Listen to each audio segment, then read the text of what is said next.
I'm Maggie, your host. This is my house. Woo, Maggie! Yes. Thank you for coming on this beautiful Saturday. We actually have sun in Santa Monica. It's been foggy all summer, which I actually love, but welcome.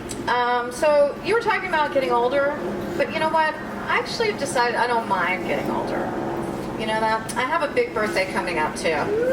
Yeah, someone thought it was my birthday today. Who was that? Yeah. Like 3 people. I was like, not yet. As much as I'm excited for my birthday, I was like, it is not yet. But my oldest daughter just turned 30, you guys. Oh, wow. Yeah. Oh, wow. Yeah, she just turned 30. And I was like, honey, you know what? It's about time I sat you down and gave you some real motherly advice. And I was like, honey, it's about time you started lying about your age so I don't have to quit lying about mine. She moved to Nashville to get away from my comedy, you guys. My kids hate that I do this. The only thing that would be worse to them is if I did porn. Yeah, but then I'm like, at least then I could pay for your therapy. My family hates that I do comedy too, especially my dad.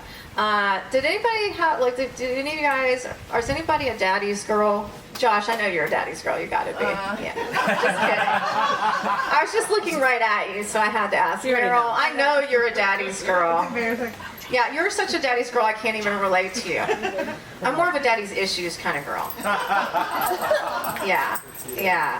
My dad was working all the time when I was growing up. Was like that super successful type A type. So I was like vowed I would never be with a guy like my dad. Vowed. That's why I only date broke guys. Yeah. You feel so sorry for me, right? You're like, oh, look at this house. I feel so sorry for you. It's worked out so well for you. But actually, you know, my dad really was working all the time when I was growing up, and he was like really successful. And it's like, you know, I'm proud of him, and I'm really grateful. He started a little company called AutoZone. If you guys have ever heard of it, yeah. But he was never around, you guys, never. And so, but every guy I've ever dated since has been really like intimidated by my dad. They felt like they couldn't do anything for me that my dad couldn't. And I was like, sure you can. Like, come to one of my birthday parties. Just one. Yeah. Yeah, you know, but it's also been a little kind of unfair. I have brothers, and it's great for them. You know, when you're the son of a successful man, you attract beautiful, charming, intelligent women. But when you're the daughter of a successful man, you attract beautiful, charming con men. Yeah, I kind of feel like the Statue of Liberty with my legs spread. I'm like, bring me your tired, your poor, your well-endowed felons. Yeah. But the thing that's crazy is no matter how self-aware you are about your issues, if you have daddy issues, it doesn't matter what age you are, you'll pick your boyfriends like a 15-year-old girl rebelling. I'm like, ooh, he has a skateboard and neck tattoos. Yeah, I hear wedding bells, you guys. Yeah.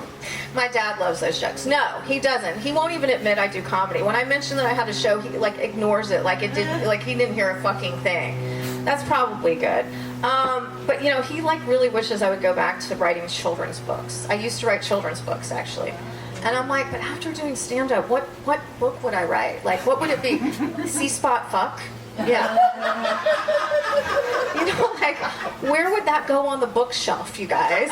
Young adult. Huh? Young adult? Really? C-Spot Fuck?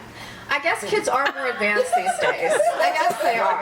You're the teacher. You're the teacher. So explain something to me. So, you know, my 12-year-old is pretty sassy. You know, during the pandemic, she was really missing structure and rules.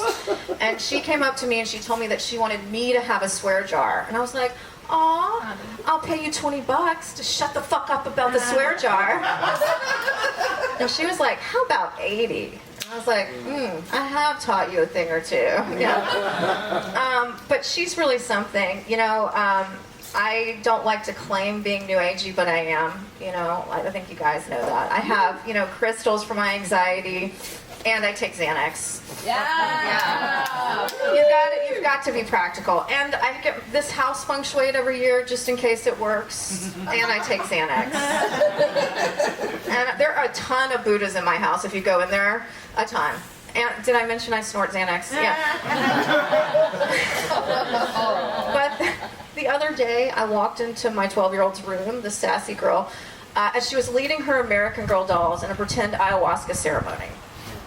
Yeah, I was like, Jesus, 12 in LA is like 30 anywhere else. Yeah. But she actually really shocked me recently. We were at dinner, and she was like, my sex ed teacher taught us what a blowjob is. And I was like, is that what they teach in sex ed now? And they're like, and she showed us YouTube videos. I'm like, was Jared your teacher? You guys, sorry. None of you have seen this documentary. It is fucking horrific, right? Yeah. I guess people still love Jared despite all that. I know. Pedophilia jokes are hard to get to work. Yeah, I don't think anybody thinks that's funny. Yeah. Oh, gosh. I haven't done stand-up in a while, and I think it shows. I'm glad we're at my house. It's been 3 days. So, I've been working on these jokes about something that actually was a little bit painful. Like several years ago, I was in a cult, you guys. I thought it was a self-help group. It turned out to be a cult. Have any of you guys been watching these documentaries? Like The Vow, the Scientology ones? Okay, Josh, you had to have been a cult at some point or encountered these people. If I'm the leader, would I get involved?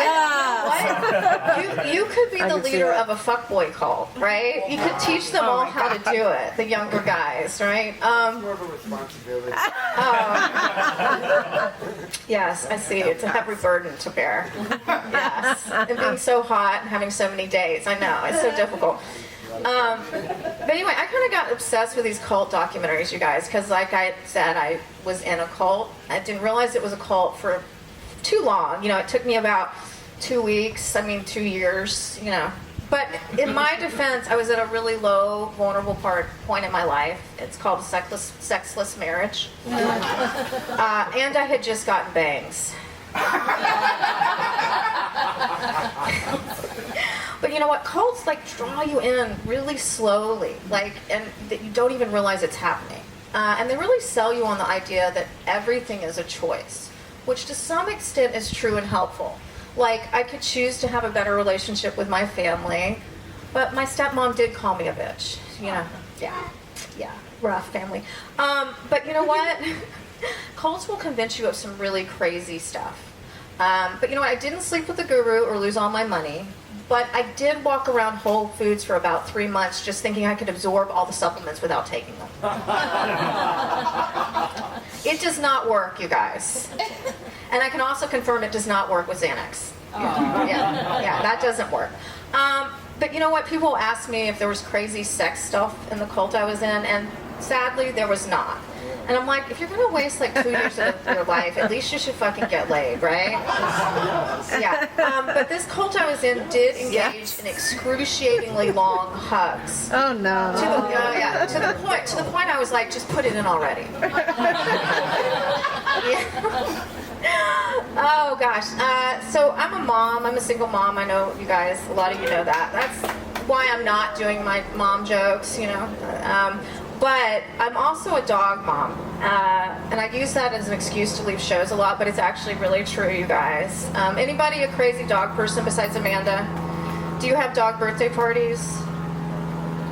No, not that crazy yet either. I'm not that crazy, but I did give my Chihuahua a quinceañera. Yeah. As her adopted mom, I felt like I had to honor her heritage. But you know what? I'm not just a dog mom. I have 3 dogs and 3 cats, which means I have a zoo. That's why I don't need a husband. I just have a hot veterinarian. He wishes I would stop texting him at 2 a.m. I think it's okay, right? The dogs are in the picture, Ruth, right? It's okay, yeah. A tit pic with the dogs. So I decided that if this house had a theme song, it would be like the Brady Bunch song. You guys heard this?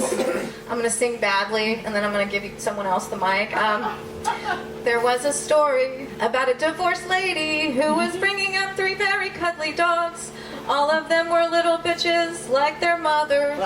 The youngest one, a cunt. Till the one day when this lady met 3 kittens who were living out on the street all by themselves. Now they're all sleeping in her bed together, and that's the way her sex life came right to a halt. It's all their fault. It's all their fault. That's right, you guys. I am just one bad day away from buying a dog stroller. That is it.